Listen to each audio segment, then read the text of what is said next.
So, a very good afternoon to one and all present here in the online short-term training program, 1 week short-term training program, which is conducted on behalf of, which is organized by Ballarpur Institute of Technology, Ballarpur, and sponsored by All India Council for Technical Education.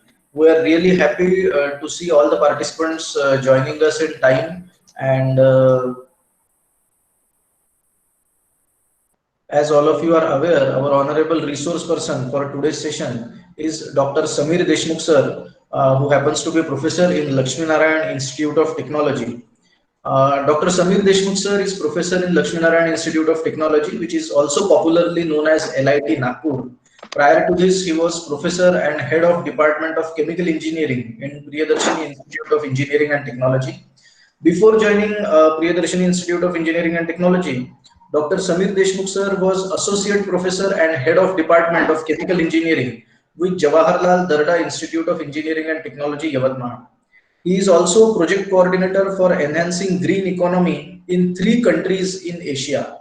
He is Life Member of the Indian Society for Technical Education, Life Member of Nagpur University Teachers Association, and Annual Member of Journal Pradushan Nirmulan, Dream Earth Publication, and also Annual Member of Journal Environmental Pollution Enviromedia. Technologies developed by him at pilot scale include direct contact membrane distillation for concentration of food juices and pharmaceutical products, multi-stage air gap membrane distillation for wastewater treatment, integrated reverse osmosis and membrane distillation for desalination, biodiesel plant and extraction of citronella oil. His expertise and leadership has enabled the sanction of funds for many projects like grants of rupees 60 lakhs for enhancing green economy in 3 Asian countries, which is co-funded by the Erasmus and the European Union as well. Being coordinator of Modrob AICT, he has obtained sanction of rupees 17 lakhs for process control laboratory, rupees 10 lakhs for mass transfer laboratory in session 2014-15, and sanction of rupees 6 lakh 68,000 again for mass transfer laboratory in the session 2012-13. He has also received seminar grant from AICT for rupees 1,15,000 in session 2013-14 and seminar grant from MPCB of rupees 1 lakhs when he was convener in session 2012-13. He is reviewer for journals like Journal of Membrane Science, Science Journal Publication, Desalination and Water Treatment DWT, Science Journal of Pure and Applied Chemistry, Journal of Chemical Engineering and Material Science, African Journal of Food Science and Technology, Membrane Water Treatment, which is of Technopress company, then Asian Food Science Journal, International Research Journal of Pure and Applied Chemistry.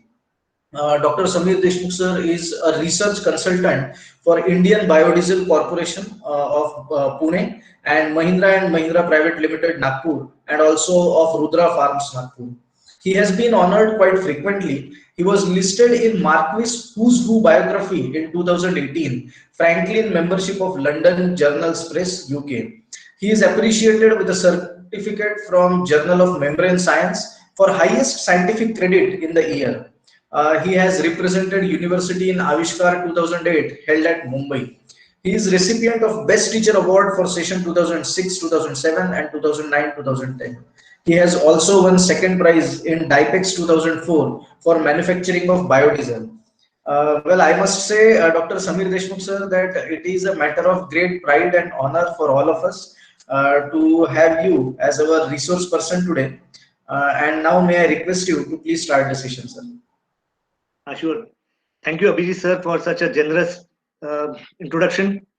From my behalf, I thanks BIT and also especially thanks to Abhijit sir for giving me this opportunity to interact with such an wonderful minds. I'm very glad to discuss these issues of biotechnology, biofertilizer, and biopesticide with the community who are working in this area. Before starting my presentation, I would like to introduce about Indian agriculture history and what is the need of biofertilizer and biopesticide. So please bear with me for a couple of minutes. I will have my presentation.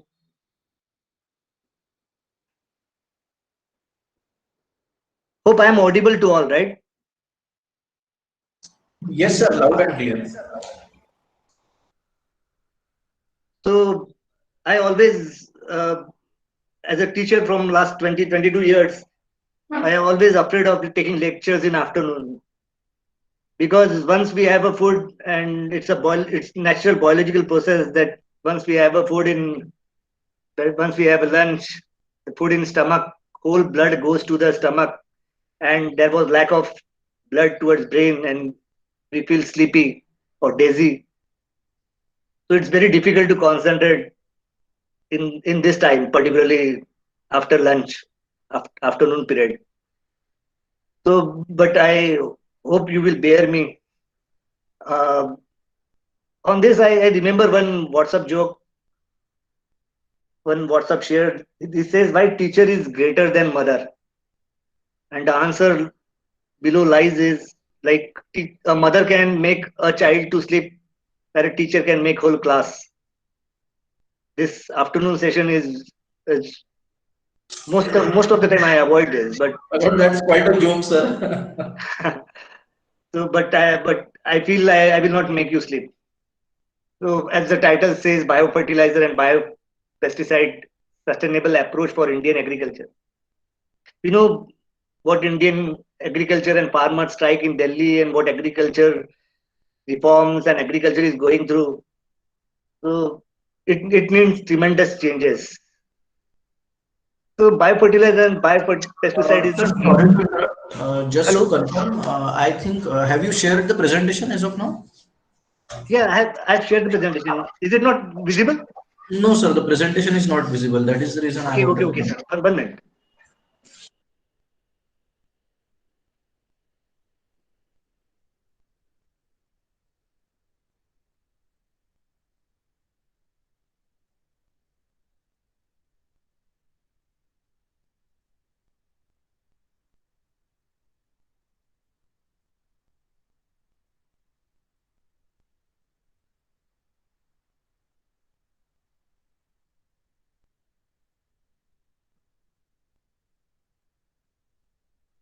Is it visible, sir?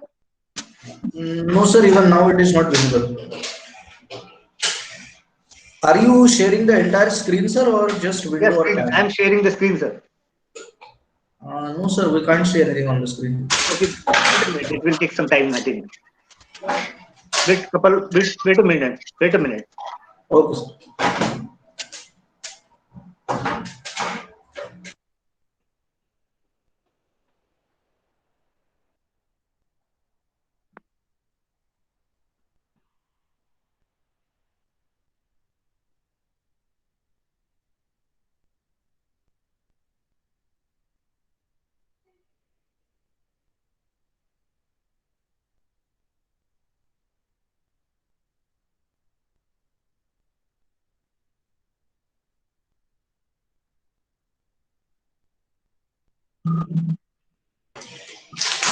So now we can see the screen, sir. Now it is visible. The Is presentation it is visible. visible? Yes, it Okay, says biofertilizer and biopesticide sustainable approach for Indian agriculture. right. So let's take you to the Indian history of agriculture first. We will talk of the history of agriculture in India. Not very long, but from independence. To understand this topic, we need to understand some background of Indian agriculture history.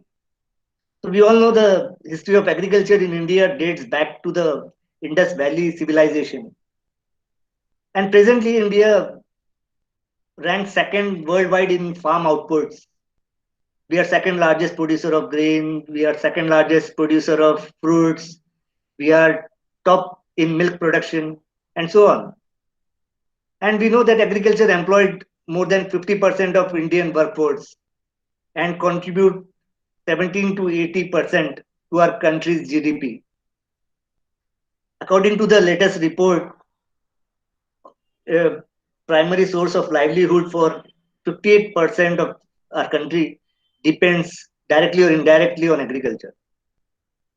But before independence or before Green Revolution in India, the agriculture situation was not good under British rule. The Bengal famine of 1942 or 1943, I don't remember the year exactly, but it was in 1942-43, was the one of the most severe famines, hunger, because of hunger. 3 million people in West Bengal or in Bengal, that time it was not West Bengal, it was Bengal that killed over 3 million people. There are no help from industrial sector, and so the agriculture sector in British rule is a disaster for the people of India. But after Indian independence, India know that it has to be food sustainable. It started the Green Revolution in 1965. It was founded by MS Swaminathan. Shortly after independence, India realized that there was a need to become self-sufficient, and this ushered in Indian Green Revolution. It began with decision to adopt superior yield using disease-resistant wheat varieties in combination with better farming knowledge to improve productivity. The Green Revolution in India, a period of time when agriculture practices shifted from traditional practices to more technological methods. So technical approach has given rise to input intensive and unsustainable agriculture practices that ultimately reduce water table, causing erosion and loss in biodiversity. When we adopt new technologies, it, it, it do increase our agriculture productivity, but at the same time, we lost our water tables, we lost our soil, soil erosion has done, we lost our soil fertility, we lost diversity, several acres and hectares of jungle was cut for agriculture land. So it comes with some disadvantage also. And it also when the green revolution started, started using chemical fertilizers, chemical pesticide, which increase our productivity in a great way. But with time, now we are finding that it damage our environment with irreversible, some irreversible recovery can was harming our environment by this using of this chemical fertilizer and biopesticide. The green revolution focused on the introduction and growth of high yield varieties. So we shifted from jawar to gehu to chawal, rice, and so on. This shift in agriculture technology has caused and continue to cause irreversible change, including deterioration in soil health and nutrients. Now our soil is not that fertile. It lacks nutrients. So we have to balance it with biofertilizer or with chemical fertilizer or with some natural fertilizer to replace it, to maintain its quality. This practice make it difficult to shift back to organic farming on the same land. So now it's not that easy to shift from chemical fertilizer and chemical pesticide to a natural way. Though from independence, before independence, we use a natural way. After independence, to become food sustainable, we have applied the new technologies, new methods, and now again we have to look back because during 60, 70 years of period, we harm our environment, we harm our land, soil, water, we harm everything, our nature in a great way. So we have to look and we have to stop now and look and need to study what should be done. Can we go for natural way of agriculture, maintaining the same output? Can biofertilizer, biopesticide will work, will not reduce our food production, will maintain our food production? That need to be studied. In the years since independence, India has made immense progress towards food security. India population has tripled. In 1947, we are 35 crore, and now we are 1.3 billion. And food grain production also increased. It was 4 times more than what it was in 1947. Before the mid 1960s, India realized was on dependent on or relies on imports and food aid to meet domestic requirement. So we import grains from US and from Western countries to meet our food requirement, to feed 35-40 crores of people, because we are not having sufficient amount of food to feed our population. So in 1960s we do relied on import of food, but now we are food sustainable. We export many food products. We are the second largest producer now in grains and in fruits, and milk. We are top in production. So this is what background needs to be understood about Indian agriculture. Some historical background, and we know agriculture sectors play an important role to improve the economic growth of developing countries like our like ours, from fulfilling the food security of the growing population. We know about in world about 1 billion people lack access to adequate food and nutrition worldwide. We are leading in malnutrition cases. Most of the malnutrition children and mothers are in our country. Though we are second largest producer of grain, but the nutrition level is not proper. The most of the malnutrition children and mothers in the world lies most of them are from our country.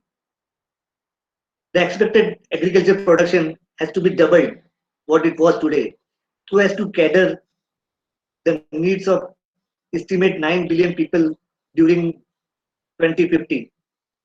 Presently, more than 870 million people are chronically hungry, many of whom are small farmers. In this juncture, agriculture production is facing increasing challenges like water scarcity. We know 50% of land in India is not irrigated. Only 50% is irrigated. And why the other 50% is not irrigated? Because we are water scarce. We don't have that much amount of water. So most of the farming depends on climate, depends on rain. So the challenges are not only water scarcity, climate change is happening, rain patterns have changes, winter, summer, rain pattern changes, and volatility, raising the risk of production shortfalls. Since agriculture has potential for food security, it is not one way. Now we have to look about sustainability, not only food, but also we have to con- conserve our environment, conserve our ecosystem, our biodiversity. It is not one point agenda to have food security. That agriculture we need to produce so as to feed our whole population. No, we have to look about environmental sustainability, and we have to also make our economy worldwide sustainable. So green evolution has done that part. So it makes us food secure. It makes us food sustainable. But due to some policies at green revolution, the effect after 60, 70 years, we are facing the environmental damage what occurs because of the technology we use to produce sufficient amount of food. That need to be tackled. World agriculture has progressed dramatically since early 1917 as a result of research and development based policy and support. High yielding varieties and hybrids, along with intensive inputs like chemical pesticides, particularly like and irrigation dams, and make our land agriculture irrigated, has created the development in agriculture. Developing countries being largely agriculture-based economy benefited substantially from this advancement, achieving food self-sufficient, improved rural incomes, and higher overall economic growth. While the grains have been very impressive, the input-intensive agriculture has resulted in some undesirable effects on the environment and the overall sustainability of farming system. Remember, that's why we are talking of biofertilizer and biopesticide. The reason is chemical fertilizer, pesticides will give you good production, but it will harm your environment. And we have to balance. We can't destroy our mother earth to just feed ourselves. So we have to make it balanced. We need food, but we want good environment. We want to conserve our environment. We want to conserve our biodiversity, our forest, our water aquifers, water tables, water bodies. Adverse effect of chemical pesticides, as we all know, have been reported on both the abiotic and biotic component of the environment. The former are exemplified by residues in soil, air, water, food, etc. Remember, many of our food products, fruits, is not allowed to export in many Western countries because the pesticide contained in fruits. So these residues, so much chemical fertilizer and pesticide we have added that there are residues in our food, in our water. Drinking water do have residues of pesticide. Anywhere in the country, your groundwater will have residues of pesticide. So you are directly consuming pesticide. Some of our food products like grapes, brinjal, do have large amount of pesticide. Grapes are like eating pesticide directly. It has that large amount of pesticide. So, and these are toxic. And it was phytotoxicity, residues, vegetation changes, etc. And what it will cause your physiological deformities. It will cause you disease, mortality, population change, genetic disorder, etc. Not only in human being, it also will in mammals, avian, insect, and other organisms. Entry of pesticide into the food chain, coupled with their bioaccumulation and biomagnification, trigger effect of unforeseen consequences. Chemical like methyl bromide, chloro, chlorofluorocarbon, etc., are established culprits for depletion of the ozone layer. And we know about when the ozone layer will deplete, your earth warming, your earth will become warmer and warmer. And we know what its effect will be. Melting of ice and floods and all. Indiscriminate use of fertilizer, particularly the nitrogenous, has led to substantial pollution of soil, air, and water. Fertilizer contamination of groundwaters has led to eutrophication of lake and river water, causing depletion of oxygen, even death of aquatic life. We in TV, in news, saw several fishes dies in seas, shark dies in fish due to this pollution. Nitrate pollution, increased emission of gaseous and metal toxicities. The presence of nitrates in potable water has been blamed for health hazards such as birth defect, impaired nervous system, cancer, and metabolical diseases. With an increasing awareness about the harmful effect of synthetic plant protection and production agrochemicals, the demand for technologies and products based on biological process has been increasing steadily worldwide. And that's why we are talking of biopesticide and biofertilizer today. So biopesticide and biofertilizer, we will talk in details in coming slides. So this is about some introduction why we are talking about this topic, about agriculture in India and the conventional fertilizer and pesticide harms to our nature. Not only soil, but our waters, our air, everything has been polluted. So I have told you that we have to balance food and environment. Don't be greedy. The human being, had destroyed Earth like anybody else. You know, Earth has formed. If you consider that the life of Earth is 24 hours, so the human being has spent less than a minute. And the way we have destroyed it, the way we have destroyed Earth, no other creature had did. We have not judiciously used the resources. Mother Earth gives us everything. It gives us food, it gives us water, it gives us clean air, it gives us good environment. But human being, because of its greed, has destroyed the environment like anything. So now it's our duty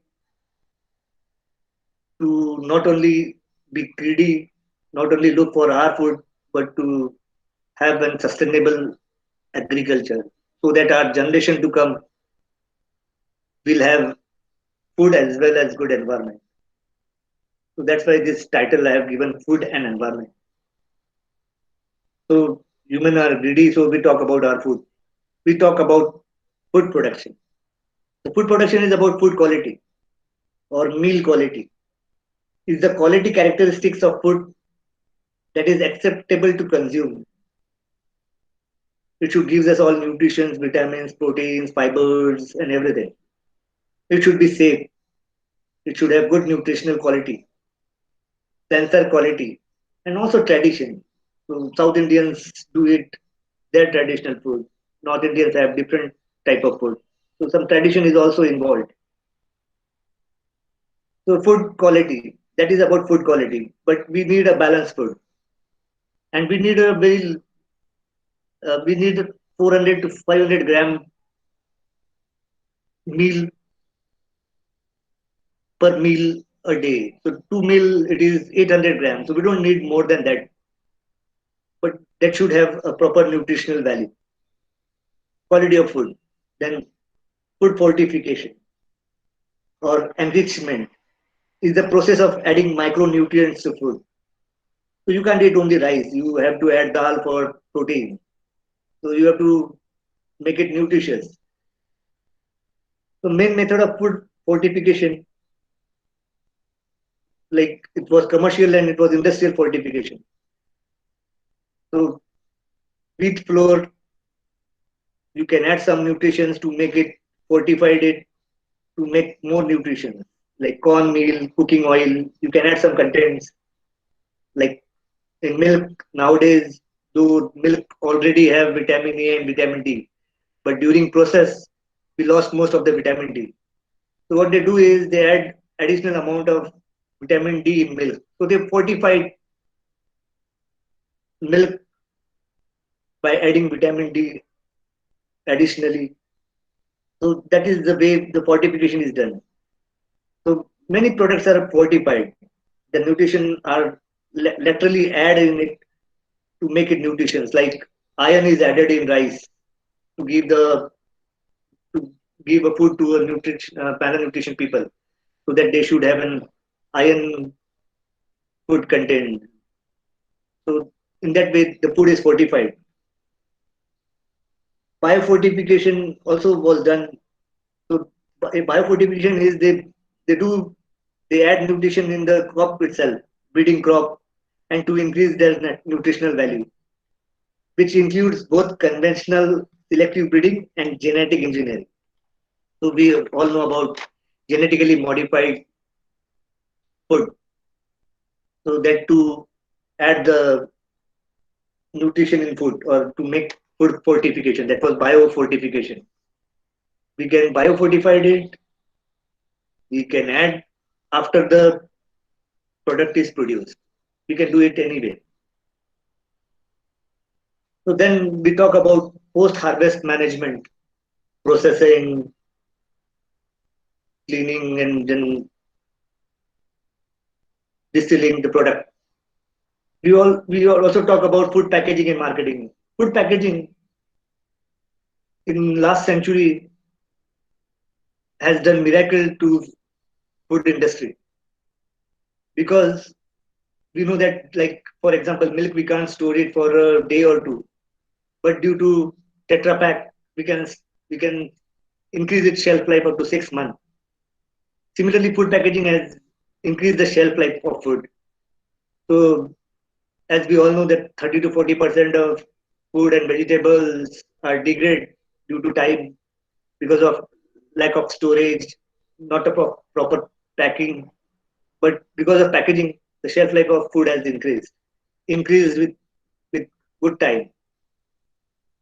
We talk of food, but we rarely talk about food environment.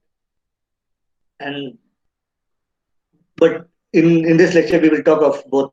We talk of sustainable development, not only food, but food for our coming generation with good environment, without harming the environment.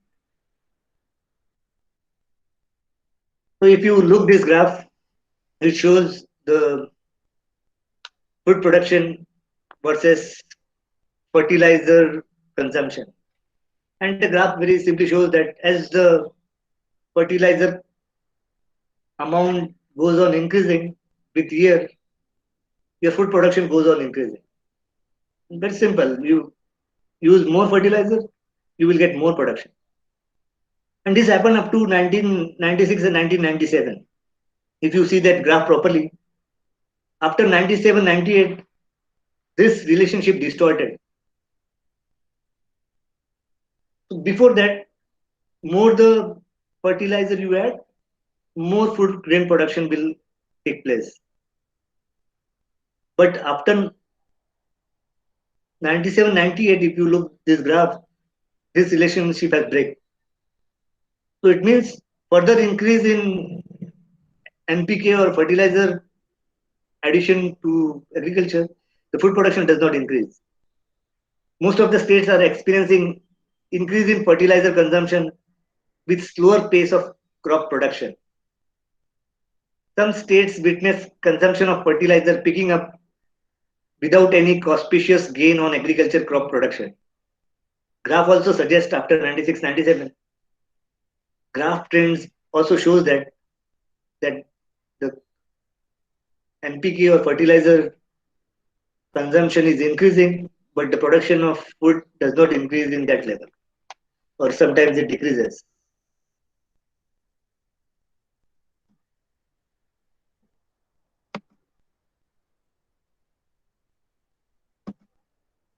Wait a minute, it's taking time to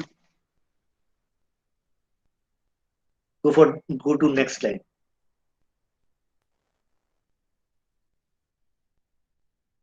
This graph is also interesting.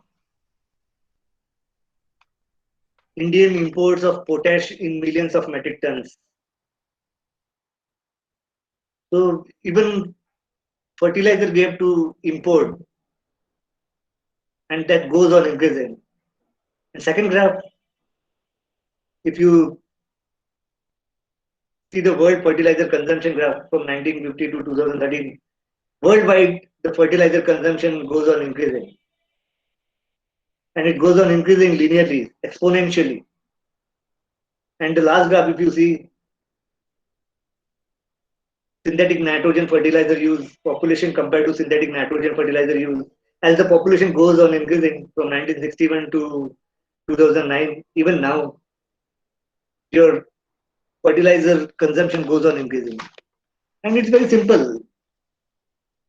The population goes on increasing, you require more food, more mouth, more stomach, more people, more food.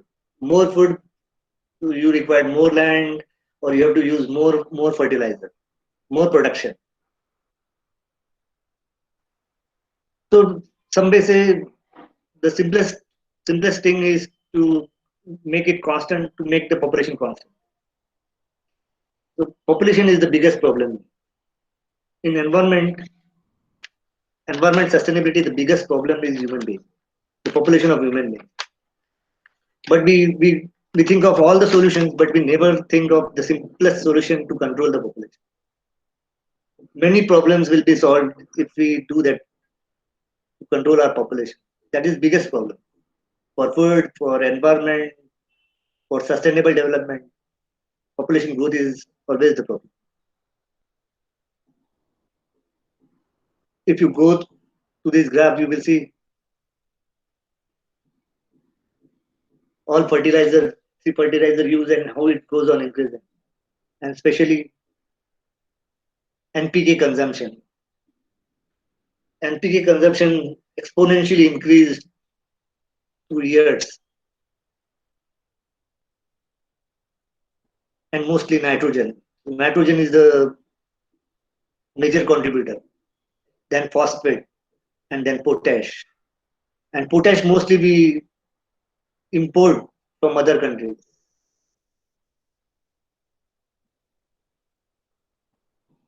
If you see this graph, it shows a nitrogen use efficiency in different crops at various locations.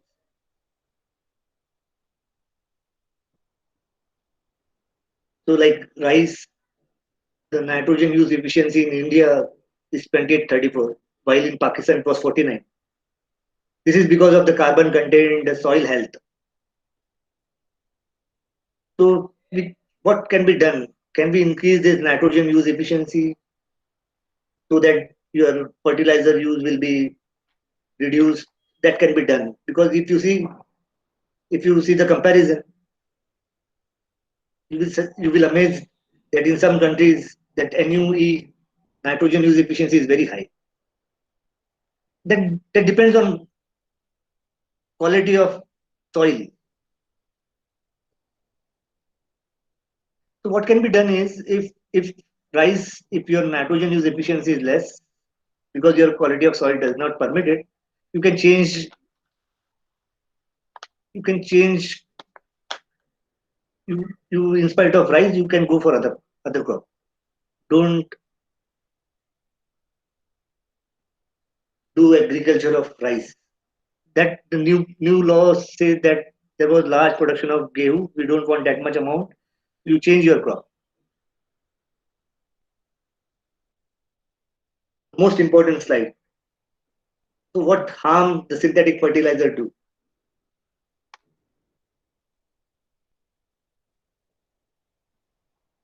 So if you go through this graph, the NPK not only harms the soil, but it will harm your air. So one of the problem with chemical fertilizer is they seep through the soil into the groundwater and other water sources, leading to contamination of nitrogen. NPK in small quantity is not toxic, but a lot can kill the balance of nature in various ways. Nitrogen is especially tricky. Some of these impact include algae blooms causing the depletion of oxygen in surface water. Because if the nitrogen content increase in the surface water, lot of algae get formed in water, and this algae consume most of the oxygen, and then you have water which will be lack of oxygen. And when we say that the river is dead, that means the oxygen contained in the river or the lake is minimum. So if the nitrogen goes into your surface water, lot of algae will get formed and it will consume your oxygen, and your surface water becomes dead, less oxygen contained.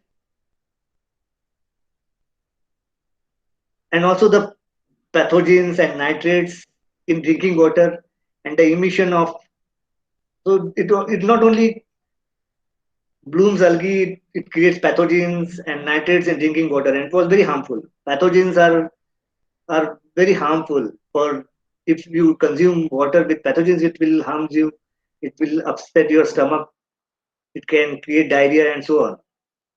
So this fertilizer not only degrade your soil, it will deplete your water quality, and also the emissions of bad smell, odor and gases into the air, like ammonia and all, will have very bad odor, and this all bad gases will emit in air.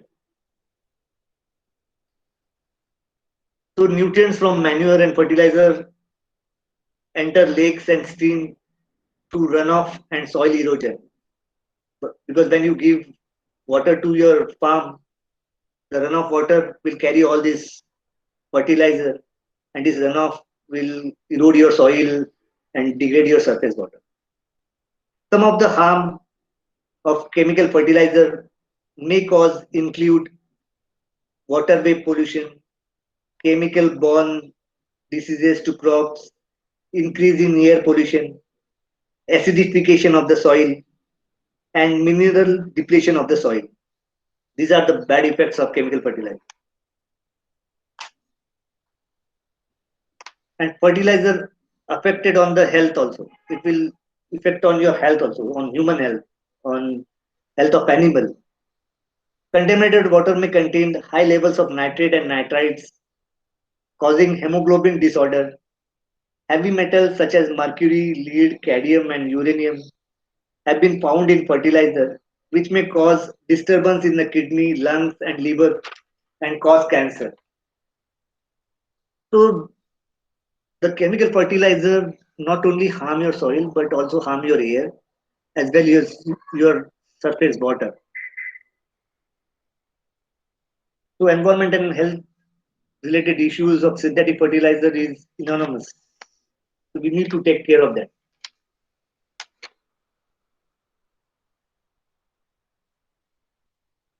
So these are the table shows agriculture and field emission monetization of gases, which gases affect.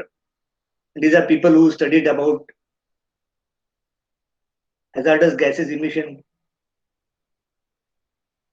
in various agriculture field.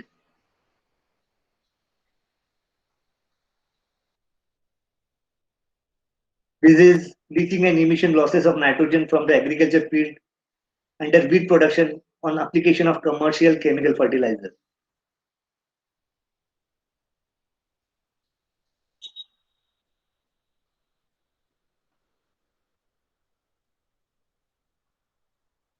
So these are harmful effects, and that's why we are looking for some better option.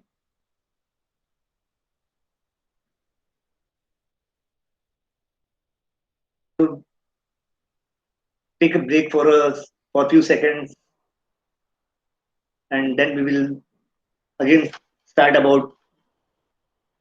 We create a background now. We will start about biofertilizer and biopesticide. So this is total geographical area is 328 million hectares. This can increase if you want to increase the productivity, but then you have to destroy your biodiversity. You have to cut your jungles, forest, and your your flora and fauna. That we don't want. We want sustainable development. We want our biodiversity should not get disturbed. We don't want to increase the area of agriculture.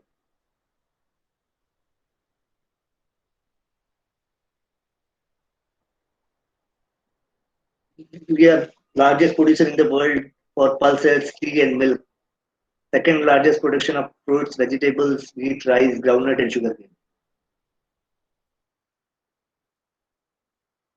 This is uh, this is advantage. Some of advantage of green revolution. Remember, anything will not come only with advantage. It always associated with some disadvantage, and that we will know after a long period of time.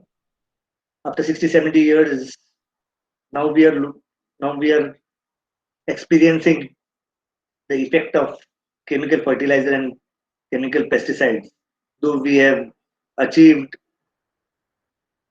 food sustainability because of this, but in long time it has lots of disadvantage. So we want the option which should be sustainable, which should be for generations to come. We don't want a short-term benefit period. So after going through this presentation, we'll be learn about biofertilizer, their characteristics, understand the prospects and difficulties of biofertilizer. We'll select a low cost, suitable and efficient biofertilizer for your organic farming.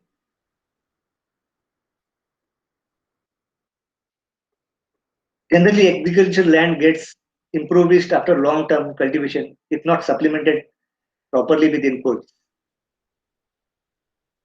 Remember, you don't need to add fertilizer, but for natural agricultural replenishment, it will take time. And we know we don't have time. We want every year food, every day, every meal. So we can't wait. So we have to add a nutrition, fertilizer to replenish the soil. To supplement the soil nutrient content under conventional farming system, we need to apply high dose of agrochemical which is turn pollute the ecosystem. That's what we have discussed up till now. Therefore, in order to make agriculture sustainable, it is necessary to implement a balanced and responsible use of organic agriculture. That's what our forefathers were doing before independence. But the population is less, they have to feed less people, so they have less food, and they have lots of problems. The principle of organic farming also outlined the similar concept where the soil health and biodiversity is built up to sustain.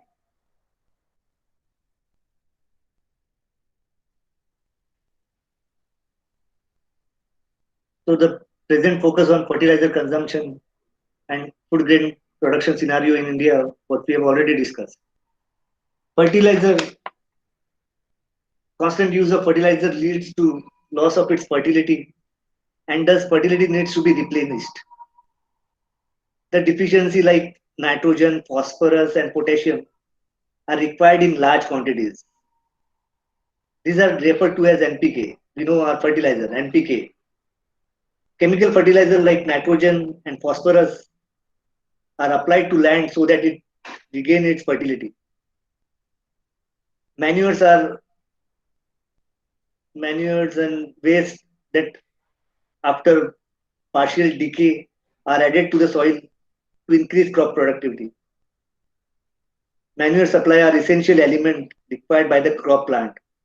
They improve physical condition of soil.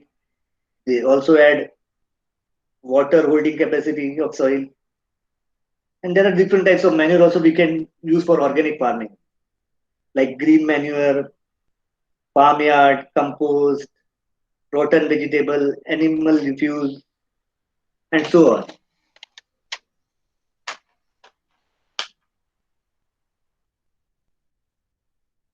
And we know the role of fertilizer, that's what we are discussing.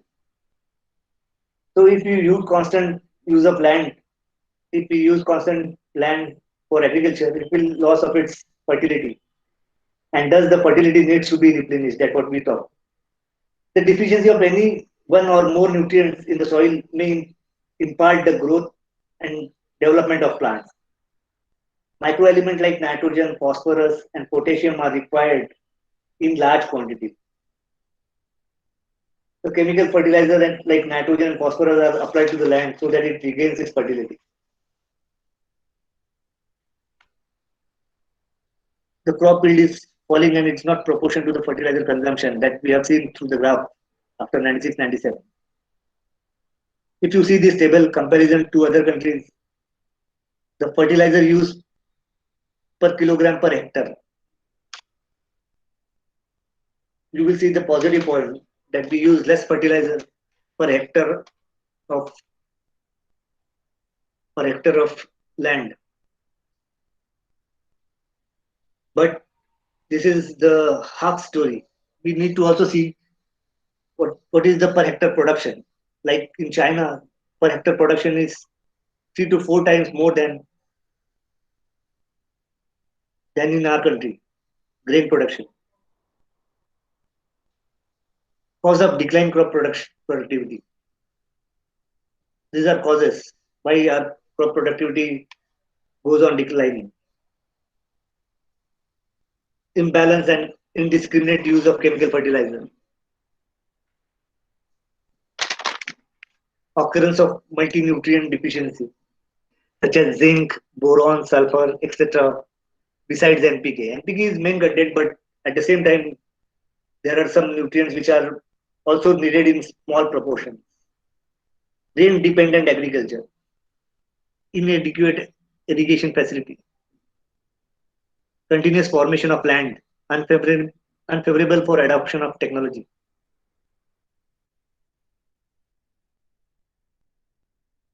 What are the solutions?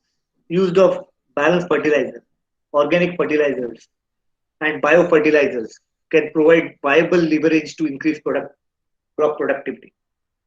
It enrich the soil with important nutrients. Biofertilizer has potential to generate additional income to farm size of land. So types of biofertilizer. This we will study in detail. The major cause of nutrient deficiency in soil, as we have already seen that it's not only about NPK, you require other nutrients like iron, boron in small quantities, but their deficiency significantly impact plant growth and life.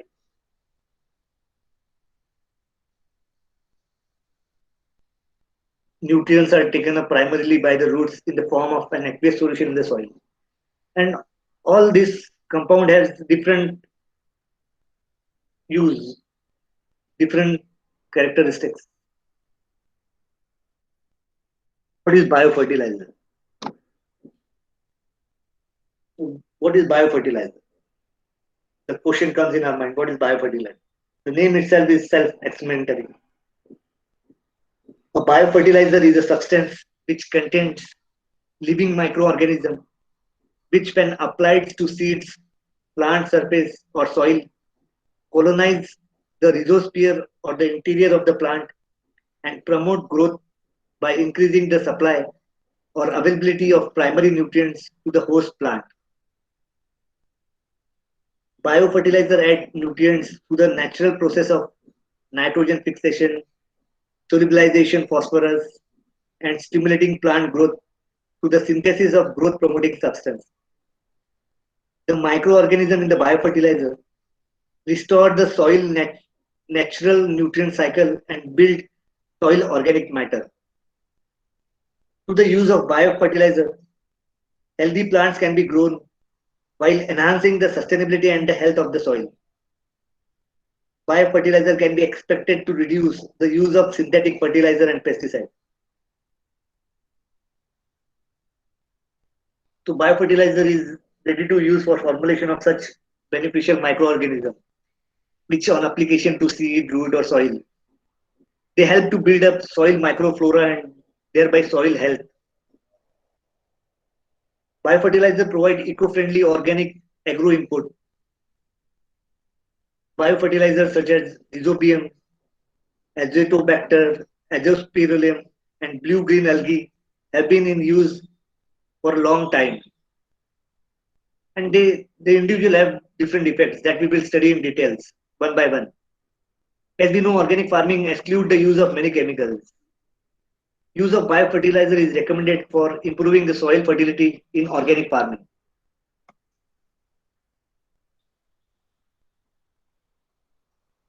So, in short, biofertilizer are substances that contain microorganisms which, when added to the soil, increase its fertility and promotes plant growth. So biofertilizer are substances that contain microbes, which helps us promoting the growth of plant. I may sound repetitive, but I want to emphasize on what actually the biofertilizer is properly defined. So types of biofertilizer. If you simple form of classical classification of biofertilizer is given below. So you can classify it as for nitrogen, for phosphorus, for enriched compost. We can also classify it as symbiotic nitrogen fixing.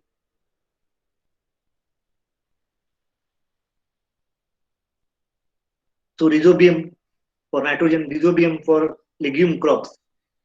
Rhizobium is one of the vital symbiotic nitrogen fixing bacteria. The bacteria seek shelter and obtain food from plants. In return, they help them providing fixed nitrogen to plants. So loose association of nitrogen fixing bacteria.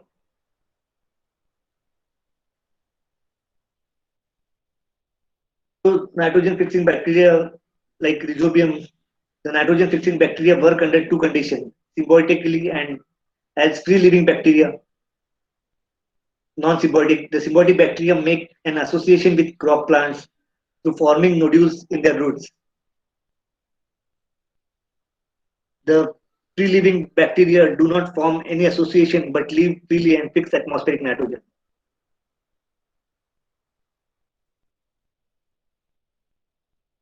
So what's our benefits? Before going in details about each biofertilizer, we will see the benefits of biofertilizer. Low cost, easy technique, increased soil fertility. Biofertilizer improves soil texture and yield of plant. They do not allow pathogens to flourish. They are eco-friendly and cost-effective. Biofertilizer protect the environment from pollutants since they are natural fertilizers. They destroy many harmful substances present in the soil that can cause plant disease. Biofertilizers are provided to be effective even under semi-arid conditions.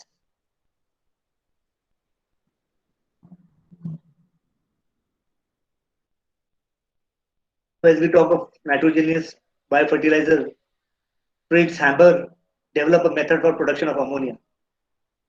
And the reaction is carried out at 800 Fahrenheit high pressure and required high energy up to 13,500 kilocalorie per kilogram of nitrogen fix. So nitrogenous biofertilizers get from Azolla, Rhizobium, Cyanobacteria, Azospirillum, Azobacteria. Rhizobium, as we already talked, lives on the root hairs of the legumes by forming nodules. This genus has 7 distinct species based on cross-inculation group concept. More than 20 cross-inculation groups have been established so far. A new classification has been established for Rhizobium. That is slow-growing Rhizobium known as Randorhizobium, and the other group is fast-growing Rhizobia or Rhizobium. Still, this classified is discretely not distinguishable because the bacteria of one group may infect two other groups. This is called the principle of cross-inculation, which relies on the assumption that legumes within a particular infection group may be noduled by other species of nodule-forming bacteria. Rhizobium.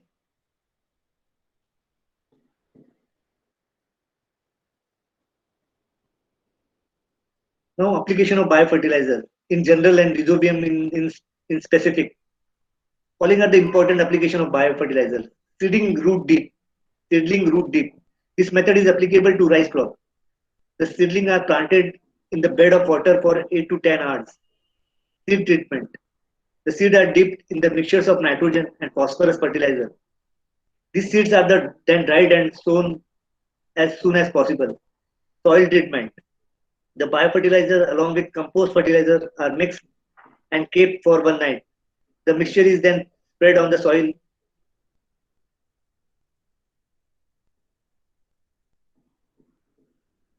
And in specific Rhizobium, the seed treatment has been found to be a suitable method for Rhizobium inoculation. The adhesive is used to make proper contact between seeds and inoculant bacteria. About 900 gram soil-based culture is sufficient to inoculate the seeds for 1 hectare area in case of legumes. A 10% jaggery good solution is used as sticker for Rhizobium cells to seed. First, the solution is spread over the seeds and mixed to build up as thin coat over the seeds.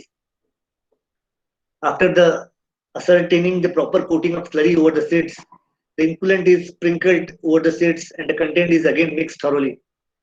Then the content is dried in the shade by spreading thinly on the polythene sheet at least for overnight.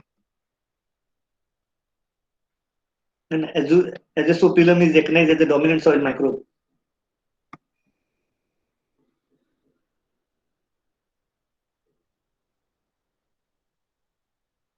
The microbial inoculant step involved are isolation, identification of native strain.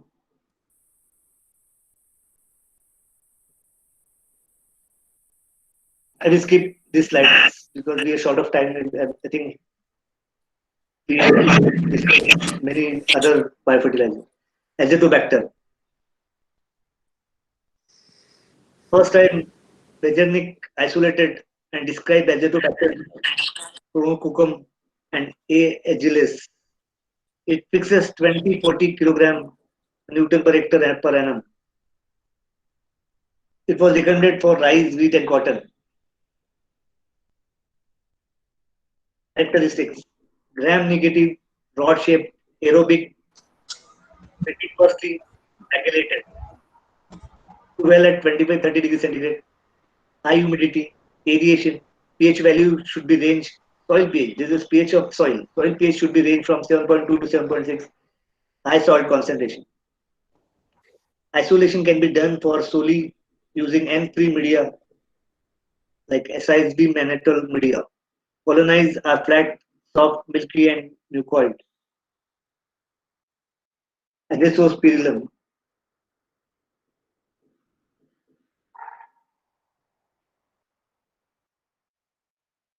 Isolation can be done from soil or root surface after sterilization with 0.1% mercury chloride.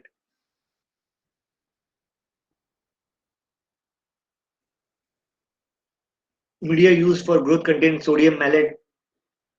Medium turns blue in presence of azospirillum. Azospirillum is a gram-negative motile containing PHB, aerobic to microaerophilic in nature. Suitable carbon sources are malate, tacinate, lactate, pyruvate, poor growth on glucose or citrate. For mass cultivation, ammonium chloride contains ocon medium is recommended. Phosphate solubilizing bacteria. We require potash, nitrogen, and phosphate. The second vital nutrient after nitrogen for the growth of plant. Phosphate available in soil is in insoluble form, generally supplied in the form of superphosphate.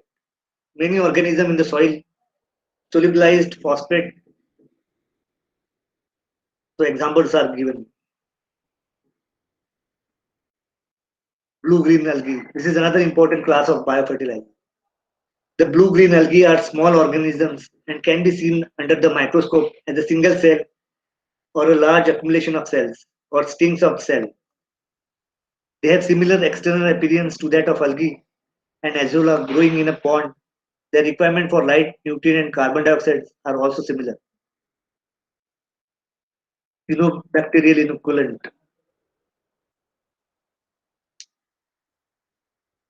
I will skip a couple of slides so as to because we still have to discuss pesticide.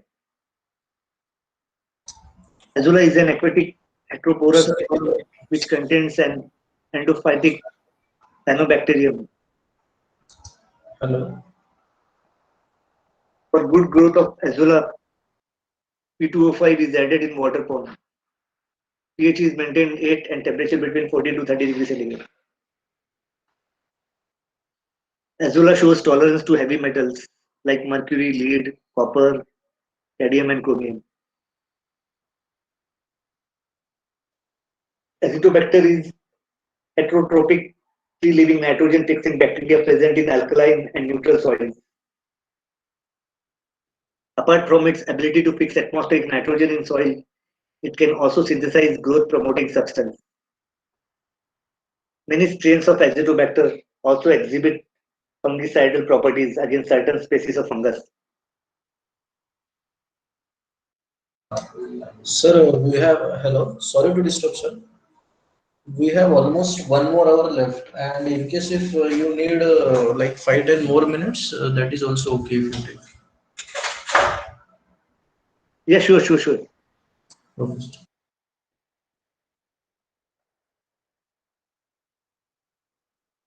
Features of Azotobacter. Azotobacter contributes to the moderate benefits. Azotobacter is the heaviest breathing organism and requires a large amount of organic carbon for its growth. It is poor competitor for nutrients in soil. It can benefit crop by nitrogen fixation, release of growth promoting substance, and fungicide substance. Azotobacter is less effective in soil with poor organic matter content. It improves seed germination and plant growth. Acidobacter is a newly discovered nitrogen-fixing bacteria associated with sugarcane crop. The bacterium belongs to alpha group of Protobacteria. It was isolated from leaf, root, bud, and stem samples of sugarcane. Acidobacter is located in apolloplastic fluid of sugarcane stem and to some extent in xylem vessels. It is an acid and high salt tolerant and sucrose loving bacteria which can fix up to 200 kg of nitrogen per hectare.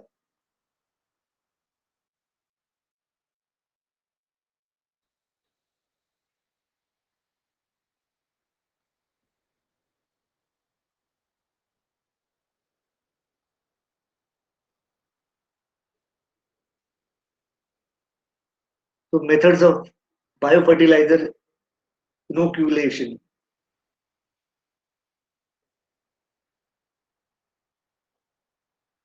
This is important common practice of applying biofertilizer. In this method, biofertilizer are mixed with 10% solution of jaggery, good, that we have already discussed. The slurry is then poured over the seeds, spread on the cement floor and mixed properly in a way that a thin layer is formed around the seeds. This we already discussed, I think we have discussed this. Soil application, how to apply this. This method is mostly used for fruit crop, sugarcane and other crop where localized application is needed. At the time of planting of fruit trees, 20 gram of biofertilizer mixed with compost is to be added in the ring of one sampling. Sometimes the biofertilizer are also broadcasted in the soil, but we may require 4 to 10 times more biofertilizer. Before broadcasting, the inoculant should be incubated with the desired amount of well decomposed granulated FIN for 24 hours. This method is suitable for application of Acinetobacter. In this method, 50 liters of water is taken in the drum and 4-5 kg of Acinetobacter biofertilizer is added and mixed properly. Planting material required for 1 acre of land are dipped in this mixture. Similarly, if we can treat the potato, then the tubers are dipped in the mixture and planting is done after drying the material in the shade.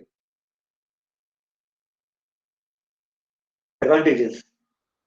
There are many advantages of using the biofertilizer. They form an important association with other soil microbes and help in nutrient supply. Fix atmospheric nitrogen.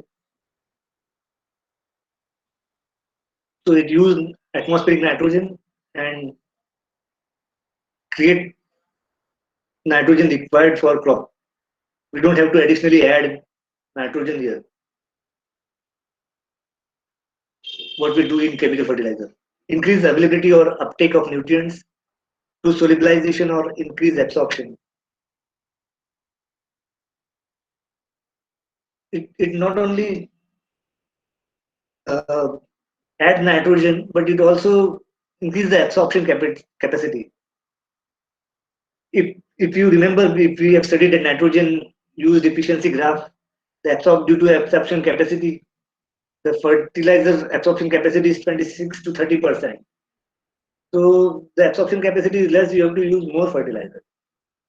If the absorption capacity of soil is increased in less fertilizer, more nutrients are get absorbed in soil. Stimulate plant growth through hormonal or antibiotics action or by decomposing organic waste. They are cheap, hence reduce cost of cultivation. So biofertilizer is comparatively cheaper than chemical fertilizer. But the question is productivity, comparison of production. Improve soil properties and sustain soil fertility, lead to soil enrichment, are compatible with long-term sustainability. Yes, for that we are using it. We know though it can reduce productivity by some amount as compared to chemical fertilizer, we are still looking or thinking of biofertilizer because of the sustainability. We want our generations to come to have good air, water, soil, and sustainable food. Build up soil fertility in the long term. So we want to build a soil fertility for long term. They are eco-friendly and pose no damage to the environment. We have seen the adverse effect of chemical fertilizer. It damage your water, surface water. It damage your soil. It damage your air. So with compared to this, for short term, because we are using it very recently, still we feel that it was eco-friendly and pose no damage to the environment. We have to see the long-term effect. Because after 60, 70 years, we know the adverse effect of chemical fertilizer and chemical pesticide. So now we can say that it was eco-friendly, or no, we know the adverse effect of chemical fertilizer and chemical pesticide. So now we can say that it was eco-friendly and posed less or no damage to the environment. So I said there was nothing which comes only with advantage. If there was some advantage, there will be some disadvantage. As such, there is no harmful effect of biofertilizer if it is used properly to some constraints specific to the plants. Rhizobium specific culture doesn't work well in high nitrate tolerant strains of soybean. The acceptability of biofertilizer has been rather low, chiefly because they do not produce quick and spectacular responses. Required skill in production and application. And the major disadvantage is difficult to store. It has a shelf life. Your microorganisms have to be stored in a proper atmosphere. Current intervention in traditional agrobiotechnology. So technologies like cloning of superior genotypes, use of biofertilizer, biopesticide, and the impact is sustainable agriculture. We want a sustainable agriculture. That's what we are looking for. These are a few pictures from sugarcane farm applying biofertilizer for tissue culture, sugarcane with application of biofertilizer and biopesticide.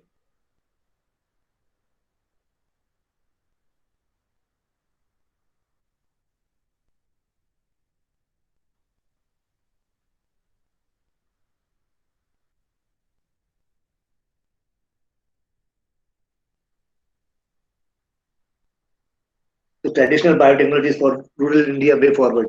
And this is not new for India.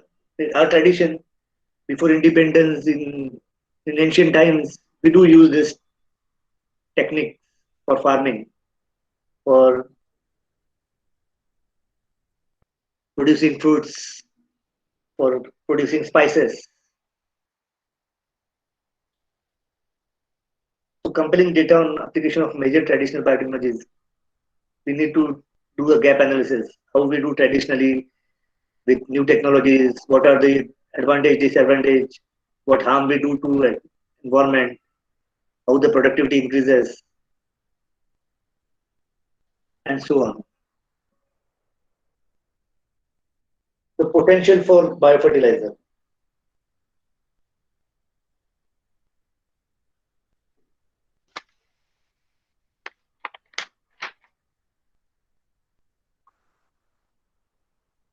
Biofertilizer is one of the most important components of integrated nutrient management, as they are cost effective and renewable source of plant nutrients to supplement and or replace the chemical fertilizer for sustainable agriculture.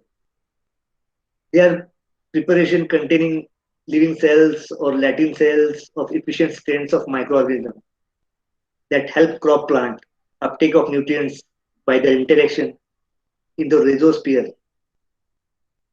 when applied through seed or soil. So they accelerate certain microbial process in the soil, which augmented the extent of availability of nutrients in the form of easily assimilated by plant.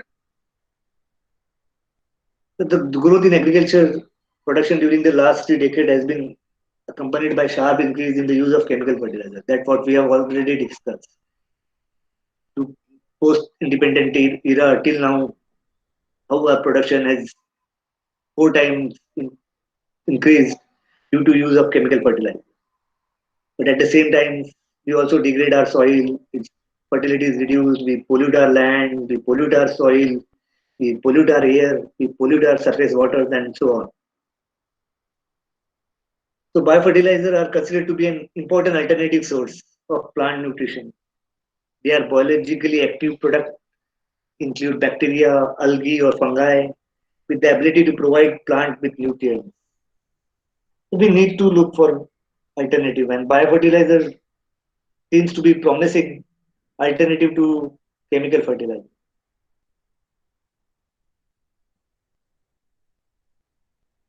So these are some categories. Most biofertilizers belongs to one of the two categories: nitrogen fixing and phosphate solubilizing. This we have studied in details. Just this was classified.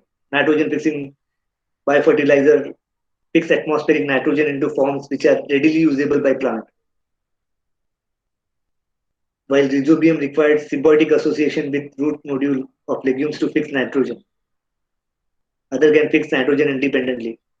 Phosphate solubilizing microorganism secrete organic acids and enhance the uptake of phosphorus by plant by dissolving phosphate and tricholuene phosphate.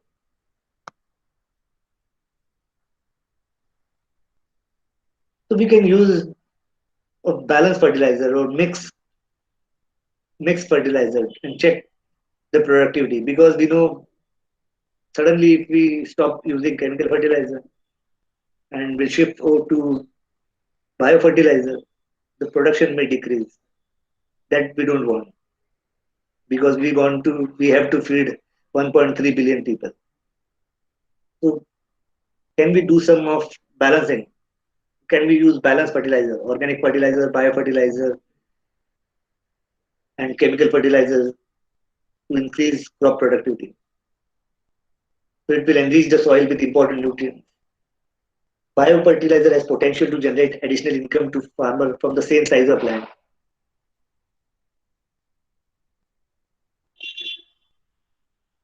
These are biofertilizer and their target crop.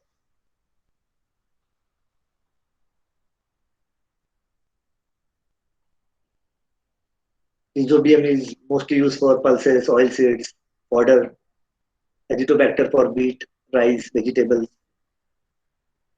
and so on.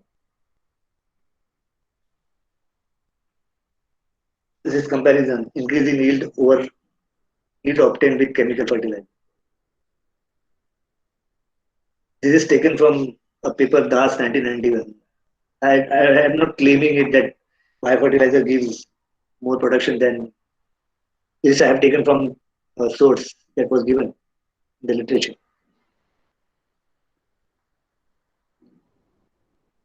And this is surprising for me also.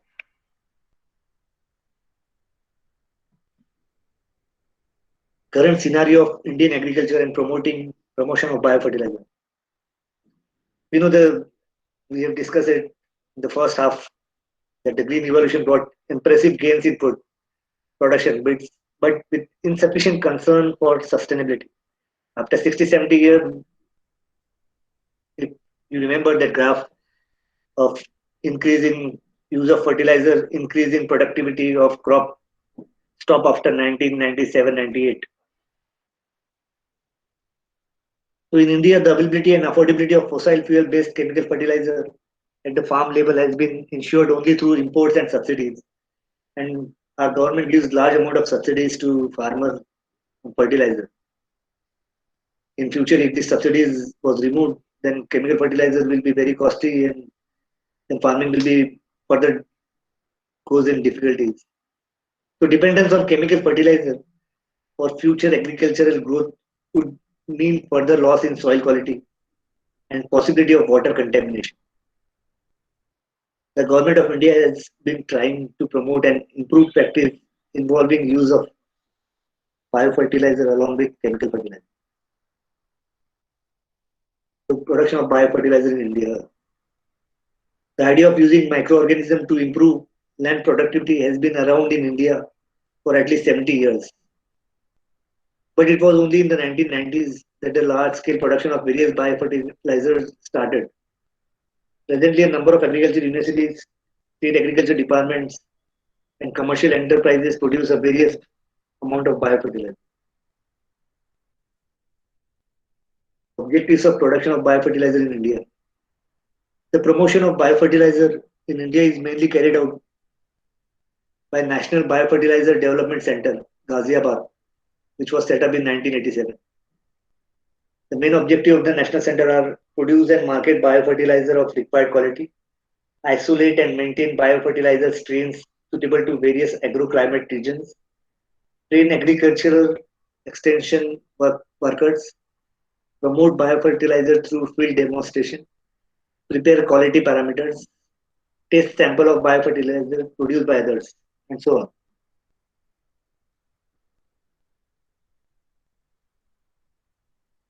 The factor for sustainability. We have to raise the farm income, increase crop productivity through balanced use of fertilizer, managing cost of inputs, increase fertilizer use efficiency, generation of additional income to farmers through allied activities. Because biofertilizer, the farmers they can produce by themselves also.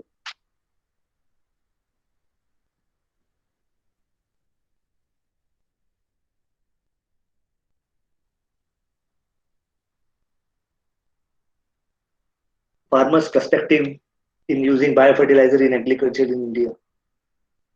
Many farmers who stopped using biofertilizers reported that this was partly because the supply was extremely unreliable. The supply was extremely unreliable, the quality was not assured, and people sell anything in name of biofertilizer. So that's why many people stopped using biofertilizer. There was no regulation, proper regulation, no quality measurement, assurity was there. It is clear that the poor quality and performance of biofertilizer present serious problems.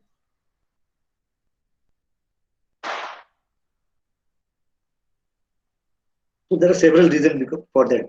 It is primarily linked to inappropriate strains and inefficient production technology. And agroclimatic conditions and soil characteristics vary widely. A large range of strains of each biofertilizer need to be isolated for each area. Furthermore, the production of biofertilizer is prone to contamination. You need a proper atmosphere to store it. Proper conditions needed of commercial biofertilizer in the market.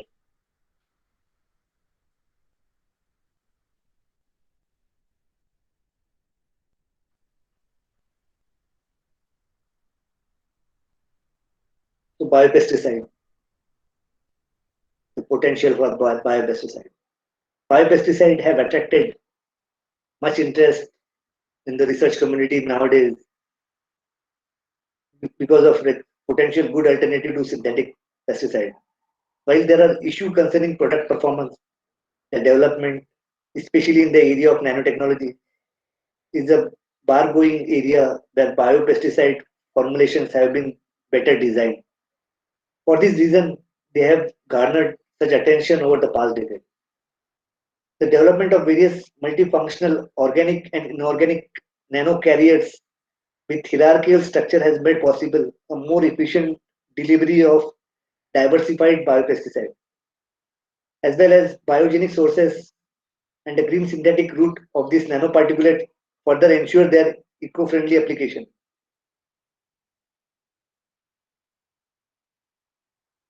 So biopesticide offer a balanced crop protection product application, and further formulation product should have more balance between production inputs and efficiency.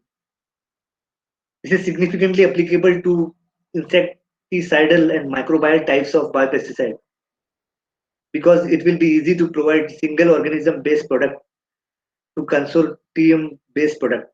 With advancement of nanotechnology, different new insecticidal and microbial formulation such as nano suspensions, nano emulsions, and nano capsule suspensions with superior efficiency has been identified for commercialization. So the intensive use of pesticide in agriculture is cause of serious concern. As we all know, the problem is especially serious because of development of resistance to pesticide in important pests and the presence of pesticide residue in agriculture and dairy product. Growing pesticide resistance has meant that a large proportion of agriculture product is lost to pests. Advantage of biopesticide and biocontrol agents.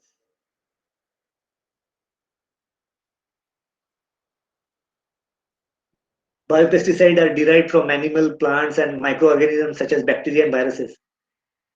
They are inherently less harmful than chemical pesticides.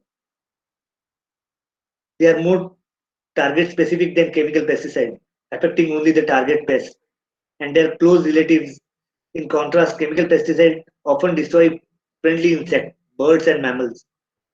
They are often effective in small quantities, also, they decompose quickly and do not leave problematic residues.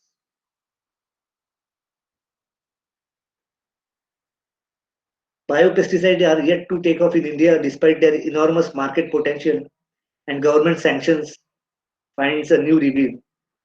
The United States, Canada, and Mexico use up approximately 45% of all the globally sold biopesticides, while the European Union less than 20%. In India, the cost and the long drawn out process involved in the registration of biopesticide are among the reasons deterring companies from engaging in research and development. Biopesticides are yet to take off in major way in India because of mixed constraint. Despite their enormous market potential and the national and state initiative to promote them as alternative to chemical pesticides.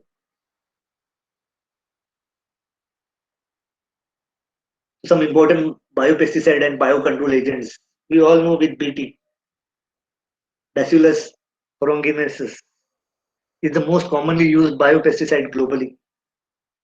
It is primarily a pathogen of Lepidopteran pests, which are some of the most damaging. When ingested by pest larvae, BT release toxin which damage the midgut of pest, eventually killing it. BT-based pesticides are being marketed by 3 companies in India. The total sale in 1999 was about 70 tons. Neem, we all know, derived from neem tree. This contains several chemicals, including azadirachtin, which affects the reproductive and digestive process of number of important pests. Recent research carried out in India and absorbed has led to development of effective formulation of neem, which are being commercially produced. And neem is non-toxic to birds and mammals and is non-carcinogenic. It depends. Its demand is likely to increase.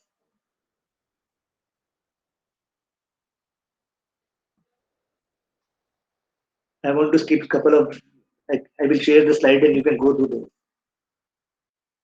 those. Some important plants used for biopesticide in India.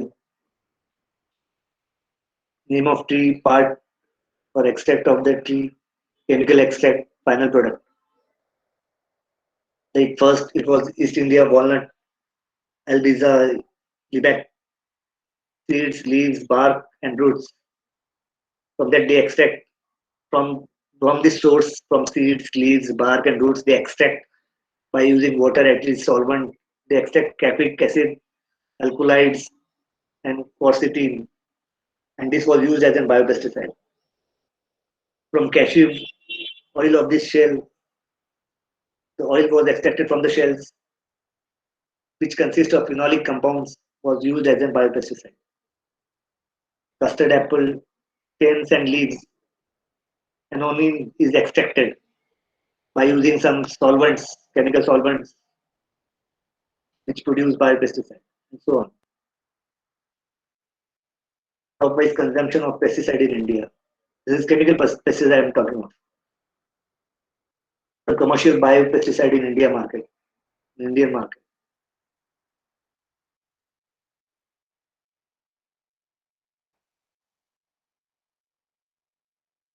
Farmers' perspective in using biopesticide and integrated pest management in agriculture in India. Although biopesticide and biocontrol agents are important component of IPM, integrated pest management, the integrated pest management programs being conducted by farmers put very little emphasis on these agents. The main reasons for this are lack of awareness, because biofarming is not, uh, it is group-based farming. One farmer, if he use biopesticide and the surrounding his farm, if other people use chemical pesticide, the attack of all pests will be on his farm, and his biopesticide seems to be inefficient then. So it was a group farming. All group of farmers in and around should use biopesticide. So so it was a group farming type activities. So lack of awareness, lack of skills, and lack of faith in IPM.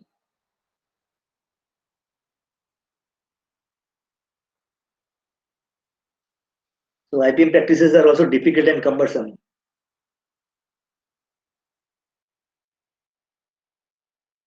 So I want to conclude.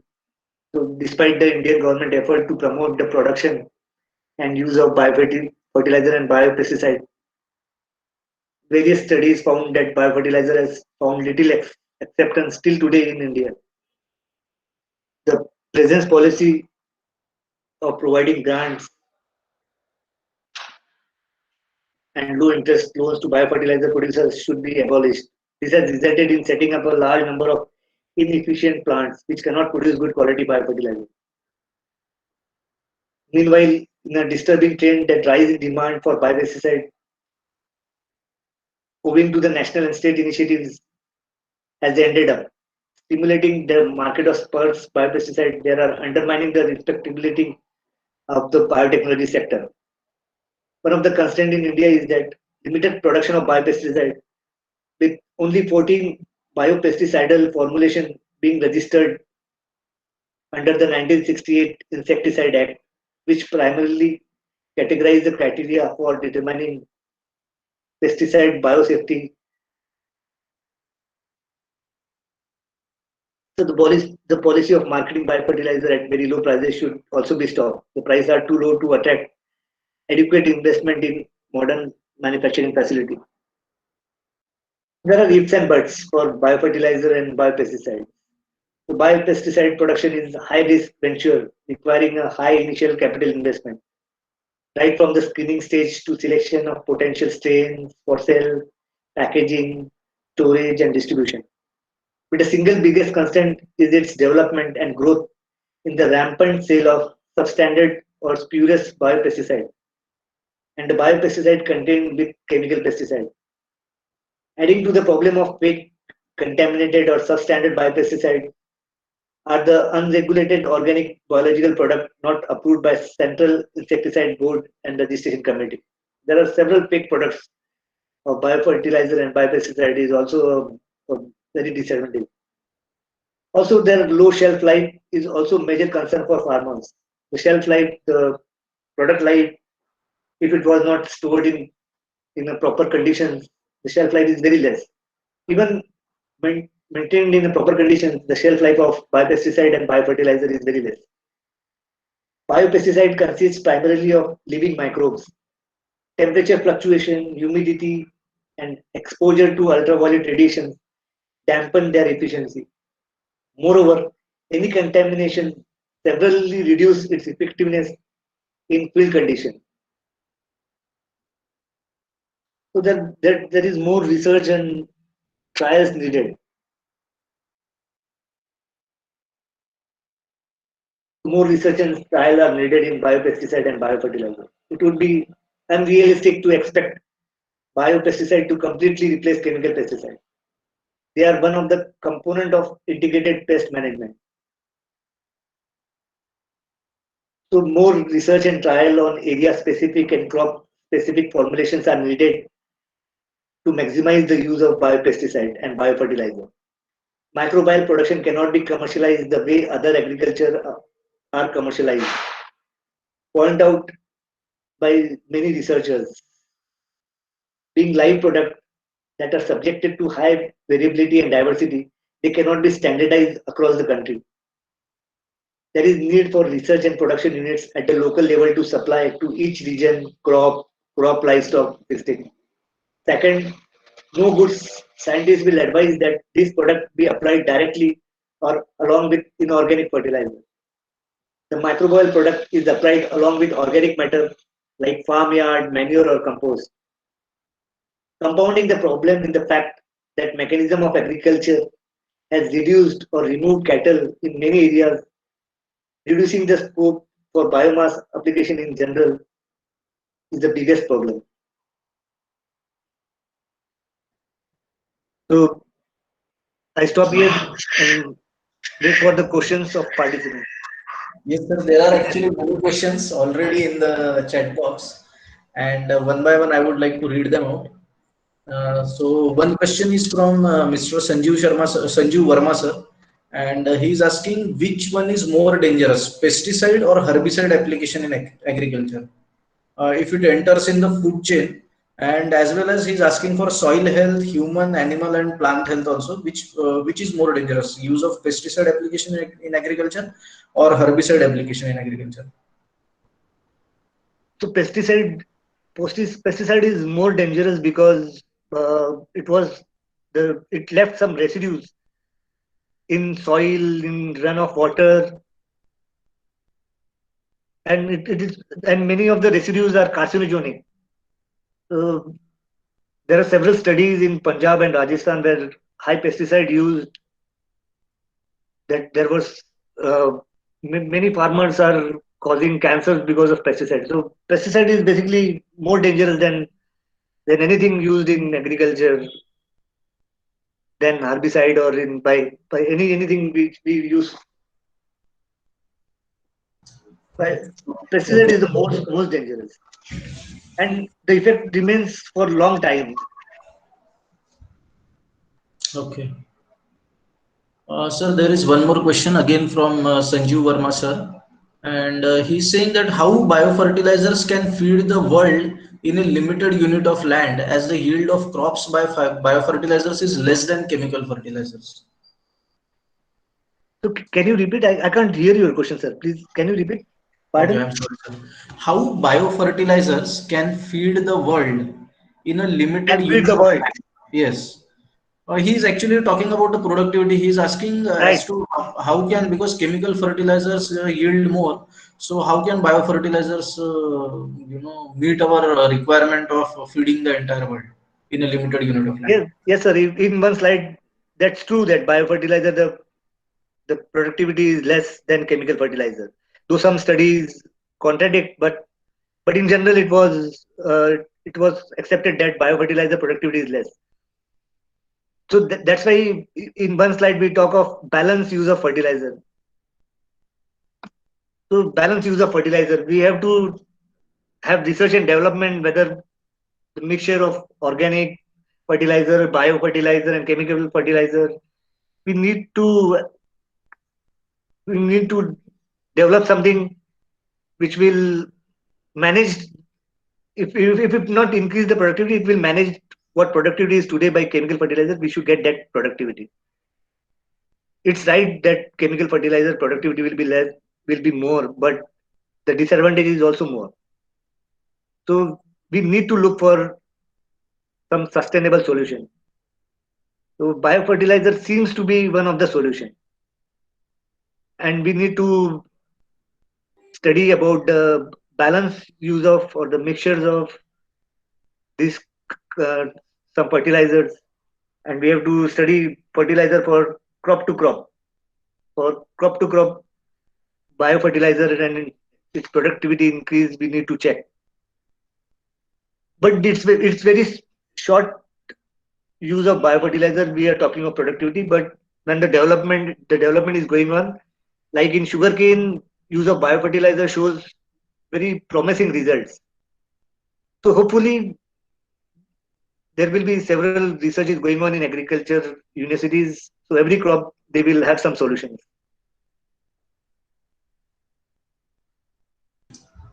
Okay, sir. Now there is another question from Sumitra ma'am.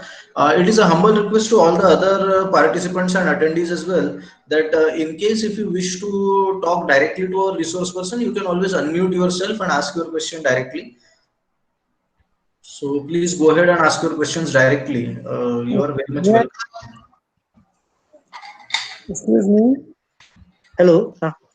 may I ask question? Yeah, please, please. Myself, Dr. Pankaj Kumar Singh from IIT BHU. Yes, sir.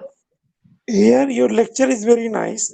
In concern with the research and development, Right. biofertilizer, biopesticide, and other bioequipment, that is very nice.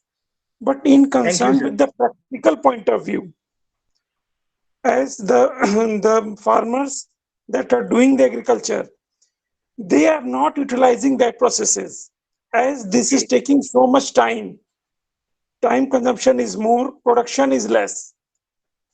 And my question is that what is the total production of India that is dependent and that is already occurring based on the biofertilizer and the biopesticide? That you please explain. Thank you. If I can understand your question, you are asking about how much production based on biofertilizer and biopesticide, right? Yes, total production. How much total production is going on in based on the biofertilizer and biopesticide? Right, right.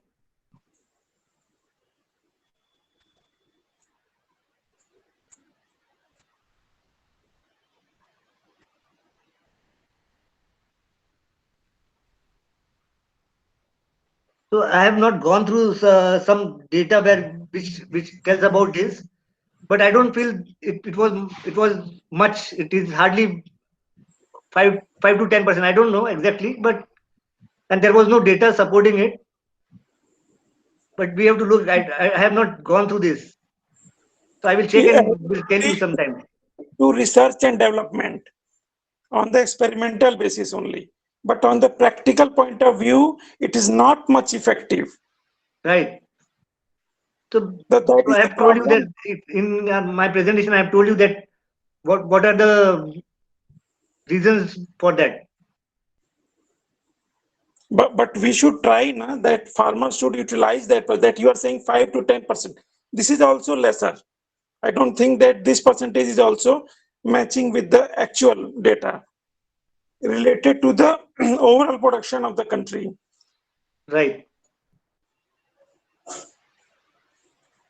So do you think that this should be research and development should be some in better way so that the more and more production should come as compared to the fertilizers or the pesticide that are chemical pesticide that are used? Do you think that? Yeah, I think that there should be a proper see that there were there were many companies of biopesticide and biofertilizer which was not which was many times are not good quality product they are giving. So people are not believing on biofertilizer and biopesticide because of their previous experiences. So if through proper research, through proper regulation, if some good biofertilizer and good pesticide which will bring faith of people on biopesticide and biofertilizer, it will help. That's what I feel.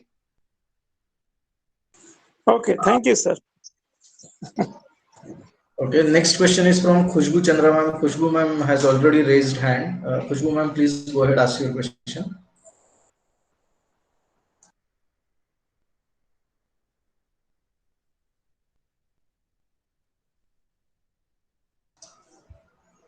Dr. Khushbu Chandra ma'am, am I audible? Okay. If anybody else wishes to ask a question, you can always unmute yourself and ask your question directly. Otherwise, I will take up a question from Hello, the. sir. Yes, ma'am. Sir, Go ahead. can I ask? Yes, ma'am. Please go ahead. Okay. Sir, do you know anything about biofilm, biofertilizers in which are used in crop production? Can Hello, you sir. repeat this? I can't hear you, ma'am. Can you repeat? Okay. Do you know anything about biofilm, biofertilizers which are useful in Biofilm, crop fertilizers? Biofilm fertilizers. biophilic. Biofilm, biofilm fertilizers.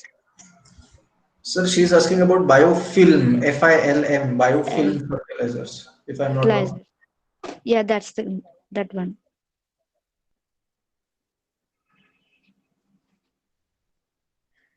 Hello.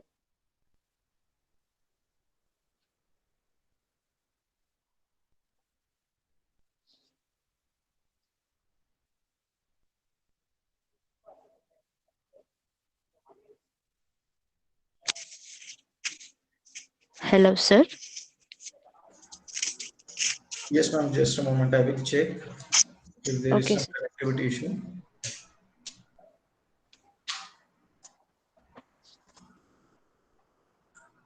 Yeah, I think there is some connectivity issue because of which our guest has been disconnected. I will get in touch with him and he can connect back to us. Just a minute. All the attendees are requested to please stay connected with us.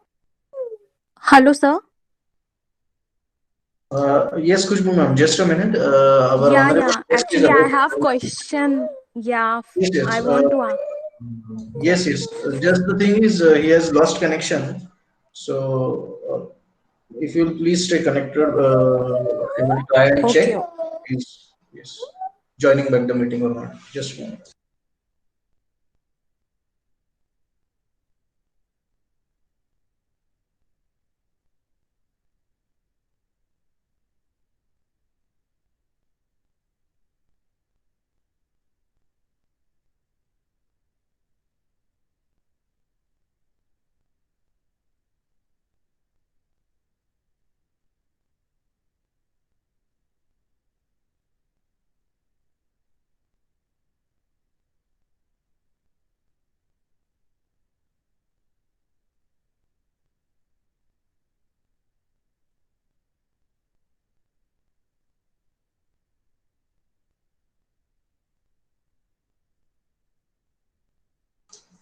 All the attending members are requested to please stay connected with us. We are trying to establish contact with our honorable resource person, and I am sure that he will be glad to join. Please stay tuned with us until then. There is some network connectivity issue because of which I think he has lost connection, and we are extremely sorry for the inconvenience that is caused here. Please stay tuned with us.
So all the attending members are requested to please stay connected with us. We are trying to establish contact with our honorable guest. There seems to be some connectivity issue, major connectivity issue as actually, because the network is also not working fine. So you are all requested to please stay connected. There are few questions already in the chat box. We would like to take them. I suppose that there are two more members have raised the hand. So we would like to answer their queries as well. Until then, you are all requested to please stay tuned with us. We will try and establish contact with him, and we will confirm in a couple of minutes. We will confirm whether he is whether our honorable resource person will join back or not. Please stay tuned with us.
Okay, this is to all the attending members. We are not able to, establish contact with our honorable resource person. He had completed the session, as all of us know, but few questions still remain unanswered. What we will do is we will try and make sure that your queries are communicated to him, and as answered by him, we would like to we would like to answer those queries in the coming sessions, and if not in the coming sessions, then maybe we would like to share them in the mail or in the WhatsApp group.